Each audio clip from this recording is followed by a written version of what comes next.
विंध्य जनता party राष्ट्रीय दलों के लिए चुनौती बनकर सामने आई है। रीवा जिले के सिरमौर विधानसभा क्षेत्र में भाजपा और कांग्रेस के साथ साथ विंध्य जनता पार्टी ने भी चुनावी समारोह में पूरे दमखम के साथ आगाज किया है और सिरमौर विधानसभा क्षेत्र में तीनों दलों के बीच त्रिकोणीय मुकाबला होने की संभावना जताई जा रही है। विंध्य जनता पार्टी से मनोज सिंह ने संभाल रखा है चुनावी मैदान। क्षेत्र के किन प्रमुख मुद्दों को लेकर मनोज सिंह लड़ेंगे विधानसभा चुनाव, सुनिए हमारे संवाददाता सुशील पाठक और विंध्य जनता पार्टी के प्रत्याशी मनोज सिंह के बीच खास बातचीत। और मैं यहीं सिरमौर क्षेत्र का निवासी हूँ और हमारा ग्राम रुझौही, श्री राम सिंह हमारे बब्बा जी का नाम जी, और राजगढ़ में हमारे बाबा जी श्री बिजराज सिंह जी और श्री विश्वनाथ सिंह कक्कू। तो इस क्षेत्र से मैं बहुत समय से परिचित हूँ। हमको बाई फेस करीब जहाँ जहाँ मैं घूमा हूँ, मेरा ट्रैक्टर का व्यवसाय था। बाई फेस हम काफ़ी लोगों से परिचित हैं और अपने बाबा जी वगैरह के नाम से जाने जाते हैं। तो सर मैं कुछ और जानना चाहता हूँ। जी बताइए। जैसे राजनीतिक क्षेत्र में आपका ये पहली बार आना हुआ, बिल्कुल है ना? बिल्कुल। और आपके सामने कुछ विशेष चुनौतियाँ हैं। जी जी यहाँ जितने प्रत्याशी लड़े हैं, खासकर कांग्रेस पार्टी जी जी राष्ट्रीय पार्टी है, बीएसपी राष्ट्रीय पार्टी है और बहुत बीजेपी भी राष्ट्रीय पार्टी है। जी जी जी उन राष्ट्रीय पार्टियों के सामने आपको चुनाव में आना एक आपके लिए विशेष चुनौती बनती है। जी जी जी। तो इसमें आप क्या कहना चाहेंगे? क्या आपको ऐसा लग रहा है कि आप इस बार जीत सकते हैं? देखिए, चुनाव जीतना हारना ये अलग चीज़ है। जी, चुनाव जीतने हारने, किसी की जीत होती, किसी की हार होती है।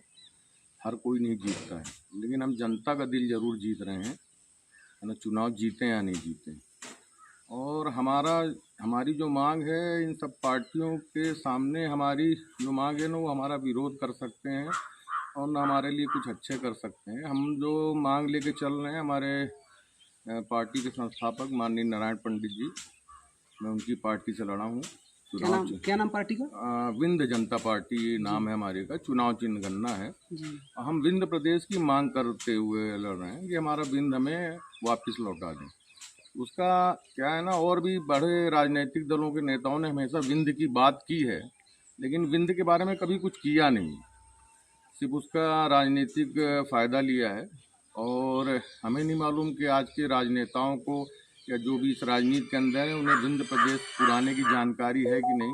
लेकिन जो मुझे जानकारी है, मैं वो ज़रूर शेयर करना चाहूँगा कि विंध्य जो था पहले प्रयागराज, मिर्ज़ापुर, इधर आपका झांसी, बांदा, दतिया, टीकमगढ़, अपना छतरपुर, पन्ना, रीवा, सीधी, सतना, शहडोल, जो कोरिया चला गया छत्तीसगढ़ में, वो विंध्य प्रदेश में हुआ करता था। कटनी जो भी महाकौशल में, वो भी विंध्य प्रदेश का हिस्सा था। जी, जी, तो हम विंध्य की मांग इसलिए कर रहे हैं कि अगर मध्य प्रदेश गवर्नमेंट को 100 रुपये मिल रहे हैं, तो उसमें जो रेवेन्यू जो जा रहा है 100 रुपये में, तो 60 रुपये उनको मिल रहा है मालवा से, जो कि वहाँ इंडस्ट्रीज हैं। और खेती वेती के मामले में मालवा नाम ही है, सभी जानते हैं, बोलते हैं कि मालवा मतलब खेती बाड़ी से बहुत संपन्न है, काली मिट्टी है पूरा। और हमारे यहाँ पे कहना चाहिए मिनरल्स की खदान है, यानी अटूट खनिज संपदा हमारे विंध्य में है। प्रदेश नहीं बोल सकता, कभी था, मध्य प्रदेश से भी पुराना था। अच्छा सर, थोड़ी सी आपकी बात रोकना चाहेंगे मैं। जी जी बताइए। बिल्कुल आप सही कह रहे हैं, पर आप कई दिनों से इस तराई क्षेत्र में प्रचार प्रसार अपना कर रहे हैं, जी जी है ना? जी निरंतर प्रयास कर रहे हैं। जी जी। तो इस क्षेत्र में आपको कौन सी कमियां नजर आई? मान लीजिए अगर आप विधायक होते हैं तो उन कमियों को आप कैसे पूरा करेंगे? वो कमियां पहले बताएं आप। देखिए, जिस हिसाब से मैं घूमा हूँ वहाँ पे, तो बहुत सारी कमियां हमें दिखाई दी। ऐसा नहीं कि रोडें नहीं बनी हैं, जी, लेकिन थोड़ा उसको अच्छा करने की ज़रूरत थी।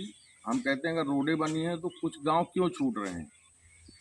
12 टोला हो गया, इधर आप हरदोली तरफ चले जाइए, तो ऐसा नहीं बोल रहा हूँ कि वो नहीं है, लेकिन जो और विकास कर सकते थे, ठीक है, और रोडें। और सबसे बड़ी बात, हम घूम रहे थे तो हमने देखा कई गाँवों में खंभे लगे हुए थे, उसमें मीटर हमें दिखे।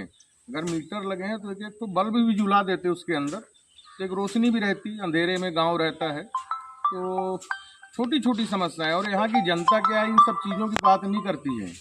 यहाँ पे अगर कोई कहना चाहिए नेताजी हैं, तो जनता उनसे बोलती है हमारा पटवारी काम नहीं कर रहा है, आरआई साहब नहीं सुन रहे हैं, एसडीएम साहब नहीं सुन रहे हैं और टीआई साहब नहीं सुन रहे हैं। इसके अलावा यहाँ की जनता कुछ मांगती ही नहीं है। तो ऐसा इसलिए कि यहाँ की जनता को उतने में ही उलझा दिया है और ऐसे घरों में ही ऐसे विवाद पैदा करा जाते हैं कि नेताजी के पास पहुँचे। तो यहाँ के नेता यही काम करते हैं। यहाँ की जनता भी उस हिसाब से नहीं कहती कि भैया हमारे नहर नहीं है। तो अगर नहीं तो अगर आप विधायक हो जाते हैं तो जनता को इन समस्याओं से आप दूर कर देंगे क्या? देखिए, हम विधायक हुए रहें या ना रहें, हम जन हो ना हो, लेकिन जनप्रतिनिधि मैं जरूर हो गया हूँ। तो मैं जो नेता काम कराते हैं, पटवारी उटवारी ये सब चीज़ें, टीआई वाला, ये तो आप अपने संपर्कों से, अपने व्यवहार से भी करा सकते हैं। इसके लिए किसी नेतागिरी की जरूरत नहीं है। और कोई गलत काम कराने के लिए बोलेगा तो ना मैं कराऊंगा, शायद नेताजी भी नहीं कराते होंगे, ऐसा मुझे विश्वास है ना। तो इसके लिए, इन सब कामों के लिए नहीं है। हाँ, लेकिन जैसे आप सड़कों के लिए बोल रहे हैं या इन सब चीज़ों के लिए, तो हम खाली बोल सकते हैं, लेकिन अगर हम जनता हमें अपना जन समर्थन देती है तो उसके लिए लड़ेंगे नहीं, हम करवा के देंगे। चलिए सर, बहुत बहुत धन्यवाद। दर्शकों, मैं एक बार फिर बताना चाहता हूं कि सिरमौर विधानसभा क्षेत्र 68 से ये नए प्रत्याशी विंध्य जनता पार्टी से मनोज सिंह जी हैं। अभी आपकी बात सुने।